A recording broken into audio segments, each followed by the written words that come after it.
मैं यह नहीं कहना चाहता कि इसके पहले की सरकारों ने कोई काम नहीं किया है।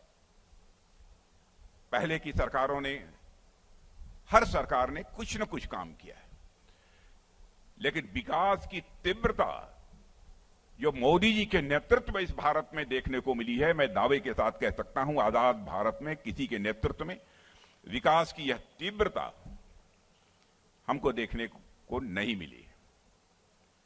आज सारे विश्व के राष्ट्राध्यक्ष डंके की चोट पर यह कहते हैं, इंटरनेशनल फोरम, अंतर्राष्ट्रीय मंचों पर कहते हैं, यह 21वीं सदी दुनिया में यदि किसी देश की है तो हमारा आपका देश, यह भारत है जिसकी की 21वीं सदी है।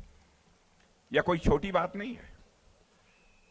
अभी अभी हाल में अमेरिका के राजदूत एक सम्मेलन को संबोधित कर रहे थे, या कोई सेमिनार था उसे संबोधित कर रहे थे, तो उन्होंने कहा कि यदि आप फ्यूचर महसूस करना चाहते हैं, अंग्रेजी में उन्होंने कहा था कि if you want to see the future come to India, यदि भविष्य देखना चाहते हो तो आप भारत आओ। If you want to feel the future, यदि भविष्य महसूस करना चाहते हो तो आप भारत आओ। If you want to work on the future come to India, यदि आप भविष्य पर काम करना चाहते हो तो भारत आओ। यह मैं नहीं कह रहा हूं, विश्व के सबसे ताकतवर देश अमेरिका के एक राजदूत ने यह बात कही थी। अंतर्राष्ट्रीय जगत में भारत के प्रति लोगों की धारणा बदली है।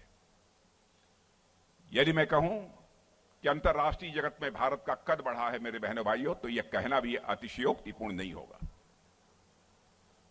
मैं जानता हूं 10 वर्ष पहले भी अंतर्राष्ट्रीय मंचों पर मुझे बोलने का कई बार अवसर प्राप्त हुआ है।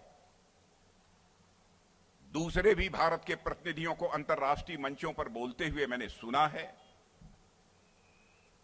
लेकिन मैंने यह महसूस किया है तब के भारत और अब के भारत में सबसे बड़ा अंतर यह है, आज के 10 वर्ष पहले भारत अंतर्राष्ट्रीय मंचों पर जब बोलता था तो भारत की बातों को जिस गंभीरता पूर्वक लिया जाना चाहिए नहीं लिया जाता था, लेकिन आज यदि अंतर्राष्ट्रीय मंच पर भारत कुछ बोलता है तो मेरे बहनों भाइयों, सारी दुनिया कान खोलकर सुनती है कि भारत बोल क्या रहा है। यह सारी दुनिया में भारत की हैसियत बनी है।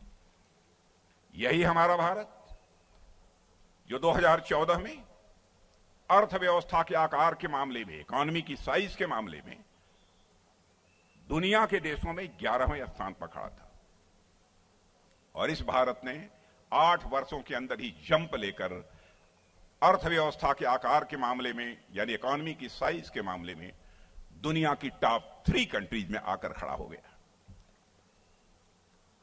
और बहनों भाइयों, सारे विश्व के अर्थशास्त्री डंके की चोट पर कहते हैं, सर्वाधिक तेजी से आगे बढ़ने वाली अर्थव्यवस्था किसी देश की है तो वह भारत की है।